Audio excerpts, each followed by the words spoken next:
প্রথমত, কোনো অন্তর্বর্তী সরকার, তত্ত্বাবধায়ক সরকার, অনির্বাচিত সরকার, অসাংবিধানিক সরকারের কোনো নীতিগত সিদ্ধান্ত নেওয়ার অধিকার নাই। দ্বিতীয়ত, এটা অধিকারের যেমন বহির্ভূত তেমনভাবে মানবিক করিডোর, এই কথাটা একটা মিথ্যা কথা। এটা মানবিক করিডোর নয়, এটা মিলিটারি করিডোর, এটা সামরিক করিডোর, এটা রাষ্ট্রীয় স্বাধীনতা সার্বভৌমত্ব বিরোধী করিডোর। এটাকে রাষ্ট্রকে যুদ্ধের মুখে ঠেলে দেওয়ার এবং আন্তঃরাষ্ট্রীয় একটা ষড়যন্ত্রের মধ্যে ঠেলে দেওয়ার সামিল বলে আমরা ইনসানিয়াত বিপ্লব মনে করি, এবং মনে করার মতো যথেষ্ট কারণ এবং যুক্তি রয়ে গেছে।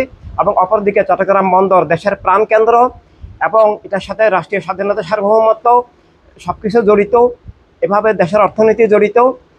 এই বন্দরকে যদি কোনো বিদেশি শক্তি, বিশেষভাবে মার্কিন যুক্তরাষ্ট্র, যারা আজকে গাজায় গণহত্যার সমস্ত অস্ত্র ওরাই সরবরাহ করছে এবং সারা বিশ্বে মুসলমানদের বিরুদ্ধে যুদ্ধ, মানবতার বিরুদ্ধে যারা যুদ্ধ করছে, এই সন্ত্রাসী রাষ্ট্র আমেরিকার একটা কোম্পানির হাতে চট্টগ্রাম বন্দর ছেড়ে দেওয়া, এটা রাষ্ট্রীয় স্বাধীনতা সার্বভৌমত্ব পরিপন্থী।